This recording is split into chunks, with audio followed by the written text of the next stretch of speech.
something that we're looking for. This is eternity. This is for forever. To ensure the success of this effort, my plan calls for the creation of a new international oversight body, the Board of Peace, we call it, the Board of Peace, sort of a beautiful name, the Board of Peace, which will be headed not at my request, believe me, I'm very busy, but we have to make sure this works. The leaders of the Arab world and Israel and everybody involved asked me to do this, so it would be headed by a gentleman known as President Donald J. Trump of the United States. That's what I want, is some extra work to do, but it's so important that I'm willing to do it, and we'll do it right, and we're going to put leaders from other countries on, and leaders that are very distinguished leaders, and we'll have a board, and one of the people that wants to be on the board is the UK former Prime Minister, Tony Blair, good man, very good man, and some others, and they'll be named over the next few days, and it'll be quite the board. Working, everybody wants to be on it now. I don't know if that had anything to do. They named me and everybody else wanted to be on it. I guess they figure, well, he's a soft touch. He'll be easy to deal with. Working with the World Bank and others, it will be responsible for recruiting and training a new government that will be made up of Palestinians along with highly qualified experts from all around the world. Hamas and other terrorist factions will play no role in the board, but they'll play no role in the governance of Gaza at all, directly or indirectly. As you know, thousands of Hamas leaders have been killed and soldiers have been killed. And we can never forget October 7th, but thousands have paid the price for that. And now it's time to get our hostages back and get back to trying to build something that's really great and very important. In our meeting today, Prime Minister Netanyahu was very clear about his opposition to a Palestinian state. And he continuously mentions October 7th, and I understand that. Most people do.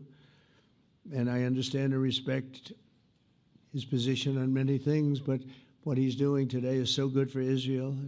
I notice that they have large crowds gathering in Israel all the time, and they have my name up. They like me for whatever reason, maybe I don't know, but they do like me.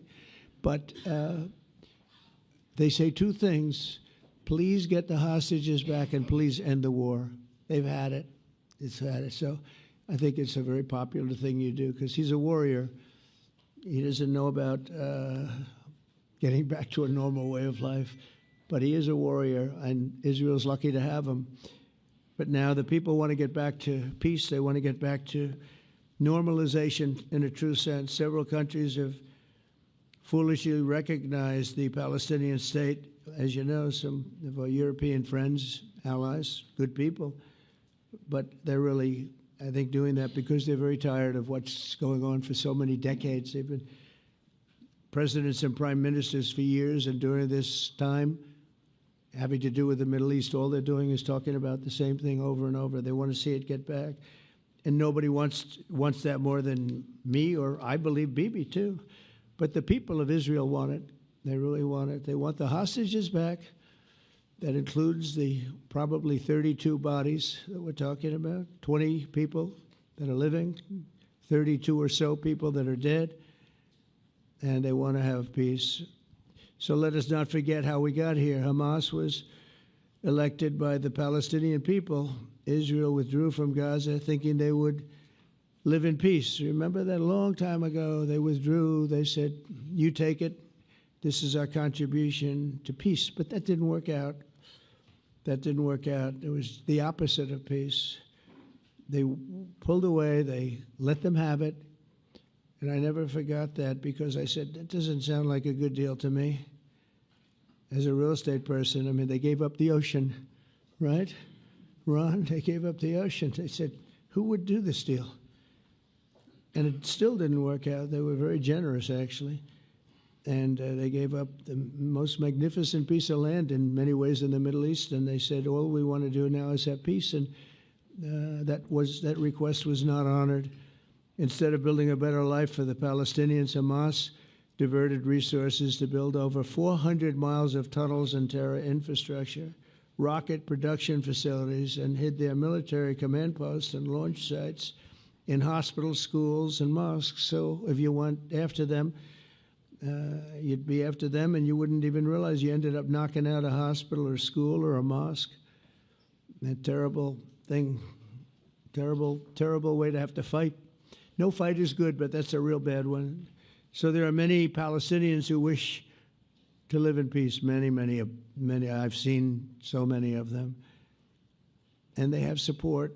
And I challenge the Palestinians to take responsibility for their destiny, because that's what we're giving them. We're giving them responsibility for their destiny, fully condemn and prohibit terrorism and earn their way to a brighter future. They don't want the life that they've had. They've had a rough life with Hamas.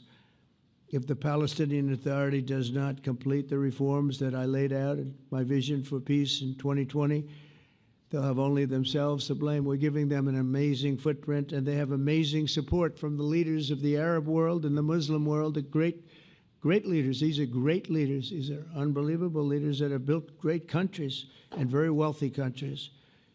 What the future holds for the Palestinians, no one really knows, but the plan that we put forward today is focused on